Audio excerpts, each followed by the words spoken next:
आपल्याला प्रत्येक वाद जिंकण्याची गरज नसते. गीतेत श्रीकृष्ण अर्जुनाला प्रत्येक युद्ध लढायला शिकवत नाही, ते अर्जुनाला कोणतं युद्ध का लढायचं हे समजवतात. बऱ्याचदा आपल्याला आयुष्यात असे लोक भेटतात जे आपल्याला मुद्दामून भडकवतात, चुकीचं बोलतात, आपल्याला कमी दाखवण्याचा प्रयत्न करतात आणि तेव्हा आपल्याला असं वाटतं की यांना तर उत्तर दिलंच पाहिजे, कारण आपल्याला सत्य सिद्ध करायचं नसतं. खरं तर आपल्याला आपला इगो जपायचा असतो, कारण आपण अनेकदा सत्यासाठी नाही तर अहंकारासाठी लढत असतो. हे बघा, कोणत्याही वादाच्या वेळी आपल्या मेंदूत काय घडतं हे आपण बघूया. जेव्हाही आपलं कोणी अपमान करतं, टीका करतो, तेव्हा मेंदूत एक धोक्याचा सिग्नल जातो. तेव्हा लगेच मेंदू मधला अॅमिगडाला सक्रिय होतो आणि फाईट मोड ऑन होतो. आणि जर फाईट मोड ऑन झाला तर आपल्या हृदयाचे ठोके वाढतात, जेणेकरून आपल्या सगळी बॉडीकडे ब्लड सर्क्युलेशन होऊन आपण खूप ऍक्टिव्ह सतर्क होऊ. अशा वेळी ताण तणावाचे हार्मोन सुद्धा वाढतात, ज्याला आपण अँड्रेनालिन आणि कॉर्टिसॉल म्हणतो. आणि याचमुळे आपला विचार करण्याचा जो भाग असतो तो अतिशय कमी होऊन जातो. अशा वेळी आपण लॉजिकल विचार करत नाही आणि याचमुळे परिणाम असा होतो की आपण लगेच उत्तर देतो, मनातील ते बोलतो, जे वाटेल त्या पद्धतीने आपण जिंकण्याचा प्रयत्न करतो. पण जर अशा वेळी आपण काही सेकंद शांत राहिलो तर मेंदू पुन्हा नॉर्मल मोड मध्ये येतो आणि आपण तेव्हा योग्य निर्णय घेऊन समोरच्याला रिप्लाय देऊ शकतो. हे बघा, वादात आपल्याला नेहमी उत्तर द्यायची सवय कशी लागते. कोणी आपल्याला काही बोललं तर आपण लगेच त्याला उत्तर देतो आणि अशा वेळी आपल्याला थोडासा लगेच दिलासा मिळतो. मग मेंदू हेच शिकतो, कोणी काही बोललं, रिप्लाय दिला,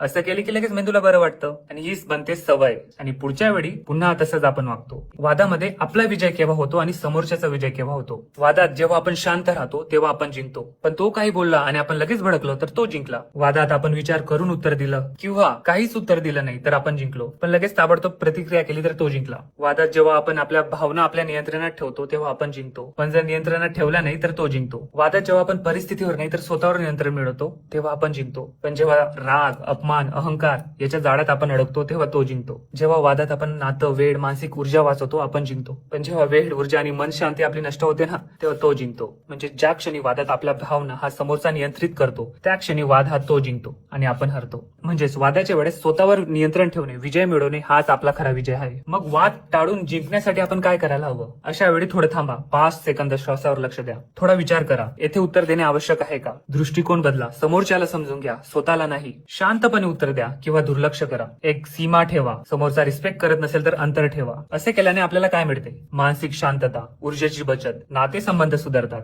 कारण आपले नाते खरं वादामुळे बिघडत नाही, तर त्या वादामध्ये फ्लो मध्ये आपण जे काही बोलतो करतो ना त्यामुळे खरे आपले नाते बिघडतात. स्वतःचा विकास होतो, आपण आपल्या फिलिंग्स, भावना कंट्रोल करायला शिकतो. कधी बोलायचं? जेव्हा समोरचा शांत असेल, जेव्हा संवादाने उपाय निघू शकतो, जेव्हा तुमच्या बोलण्यातून काहीतरी सकारात्मक बदल होईल. कसं बोलायचं? शांतपणे, आदराने, तथ्यावर बोला, भावनांवर नाही. मीने सुरुवात करा, तूने नाही. उपाय सुचवा, दोष देऊ नका. सत्य हेच आहे की प्रत्येक वाद जिंकून आपण लोकांना हरू शकतो, पण अनेकदा त्यात आपली स्वतःची शांतता हरवते. मोठा तो नसतो जो प्रत्येकाला उत्तर देतो, मोठा तो असतो जो ठरवतो ही लढाई माझ्या शांततेपेक्षा महत्वाची नाही.